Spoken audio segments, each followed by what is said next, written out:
Let's go to the Big Ten, Nebraska. Of course, the king of the one-score loss, and especially that was accentuated last year with 4 top 10 losses, all games that they could have won. Typical just gaffes, penalties, mistakes in clutch times for Scott Frost. But this is becoming a trend. So you would think as he builds back, you can understand those one-score losses. But this is now piling up 3 to 4 to 5 years for Scott Frost. Yeah, it has, and I think you have to go back to 2019. Nebraska had a lot of indicators pointing up, and I went out on the limb and put Nebraska my number one most improved team in the country that year, and my number one most improved team never disappoints me. Nebraska disappointed me in 2019. They only got to 5-7, and they lost some close games. This year, they are the poster child for my close wins, close losses article that I have in the magazine.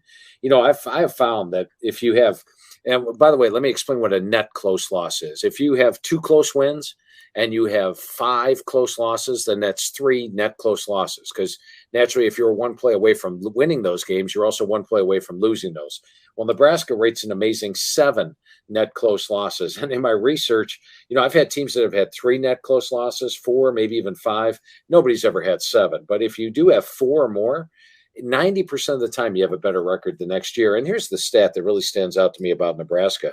They were plus 56 yards per game in Big Ten play last year, and you finished 1-8. Generally, if you're plus 56 yards per game, and I'm going to have a blog next week on Conference YPG, basically, if you're plus 56 yards per game in a 9-game schedule, you're 6-3 or 7-2. This team somehow managed to go 1-8. So there's all the indicators are there. They should actually be a contender in the West this year, along with Purdue, along with Iowa, along with Wisconsin, along with Minnesota. I can make a case for any of those 5 teams winning the West, but Scott Frost definitely my number one coach on the hot seat this year. And Phil, just to take us back to that transition from 2018 to 19, I was right there with you because Scott Frost comes in, they lose their first 6 games, but they go 4-2 down the stretch. They beat 4 pretty decent opponents, and their 2 losses were last play of the game against the top 15 Iowa team and a 5-point loss in Columbus against the Ohio State team that won the Rose Bowl and won the Big Ten championship. So I thought that they might be off and running the next year as well, but it just hasn't taken place. Now they have upgraded a quarterback, offensive coordinator, best transfer portal team in the Big Ten. You would think that they could possibly take off. Easier schedule too, Phil. No Michigan State, Ohio State on the schedule. They've been displaced by weaker teams in the Big Ten East.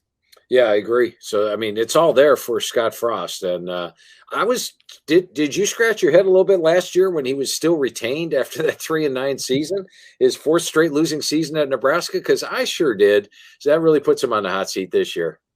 I think being a favored son may have brought him just one more year to get it done here.